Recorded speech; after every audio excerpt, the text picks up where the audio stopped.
Greetings. Our Frederick Riddle here with another episode of Christian News and Views. This is episode 270, and this is Wednesday. Well, the longest government shutdown in history could conclude as soon as today. This is day 43, by the way, and Speaker Mike Johnson is calling the House Representatives back into session. And it's based on some of the reading I got there. They may actually be able to open the session up by noon. However, there's a little bit of a problem there, but we'll take this as it shows up in this article. The House is scheduled to take up a bill to reopen the government that the Senate passed on Monday night. President Donald Trump called the measure a very big victory, and it's expected to pass the Republican-led chamber. But here's the problem. But the prospect of travel delays due to the shutdown could complicate the vote. You've all been reading about the cancellations of the air transportation, air flights. Down here in Florida, on the sending area, I don't think they've had them. And basically, it's flights coming in. The flights were canceled back at the place of origin. And so we haven't felt that much yet down here. But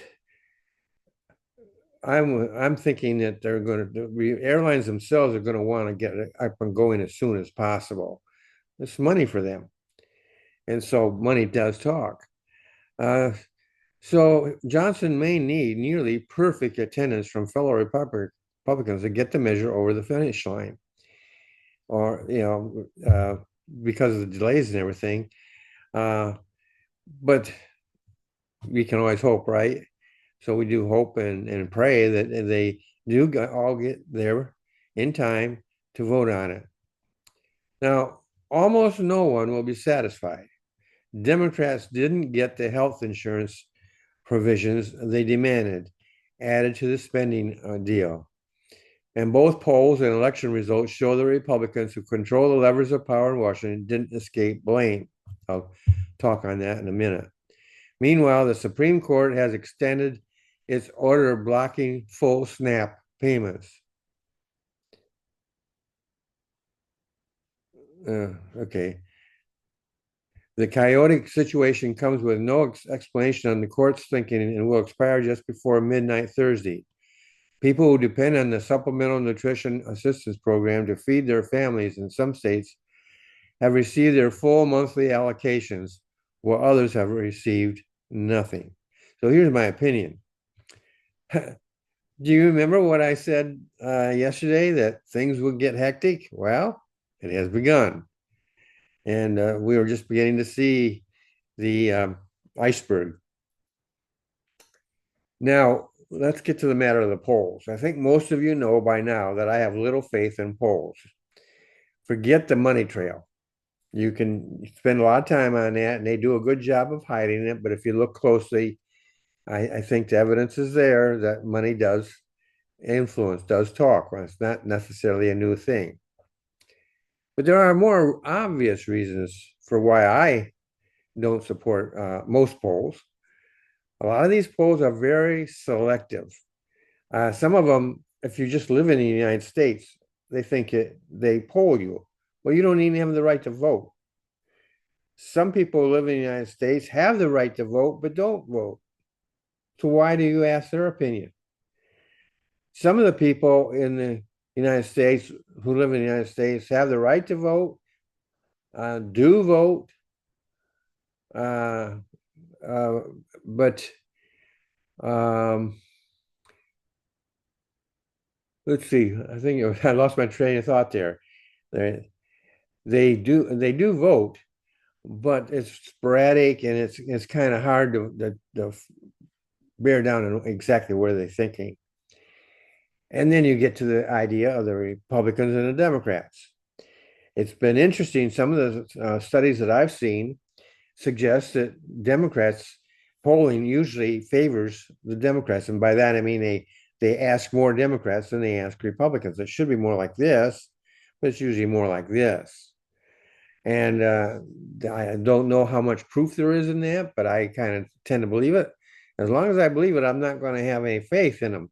Now, there are polls out there, very few, who go and they look at the registered voters who have a record of voting. These are the people who are going to actually probably vote in any election. And so they're the ones that you want to say, well, what is your opinion?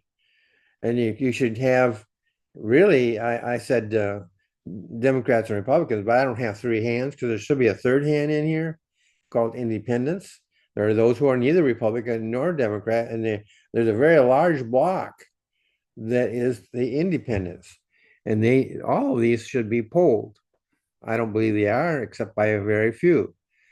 But having said that, I do believe the Democrats lost the confidence of the American people big time. As far as the Republicans, they do share some responsibility, only if they're only for one reason, the fact that they're there and they're the other party. Um, but most of the blame has to be on Schumer and the Democrats because they're the ones that picked this fight.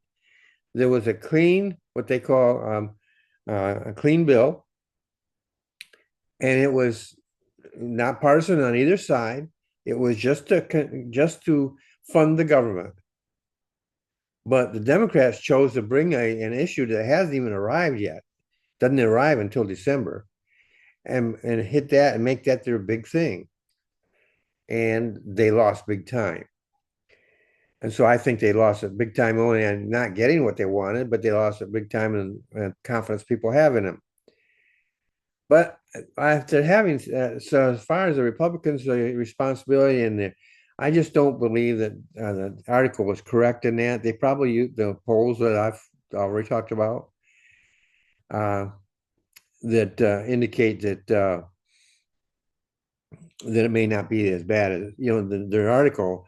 It indicates that they really lost a lot of confidence. People may have some thinking or leaning sort of, well, Republicans have to be responsible because they're there. That's what I call shared responsibility. But I don't think it's going to be something that would carry over into any voting booth.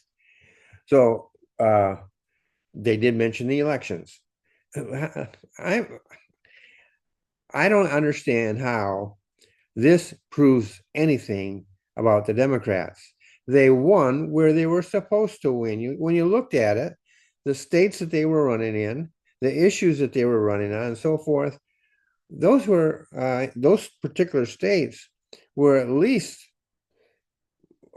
partially blue, if not totally blue. And they represent, they should have won. And maybe in some cases they should have won at a bigger volume than they did. I haven't seen any analysis on according to that yet, but I wouldn't be surprised that they did not win as big as they should have.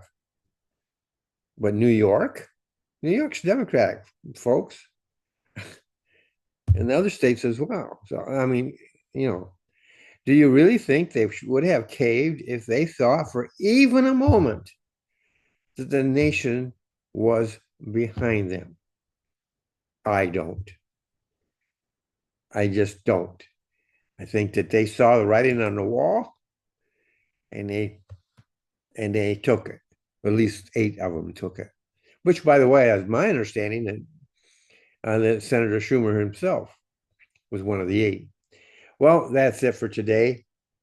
I hope that you have a great day. And remember, I always try to inform you, encourage you, and inspire you. Hopefully, I've done something along that line. You have a great day, and I'll hopefully see you in the next episode.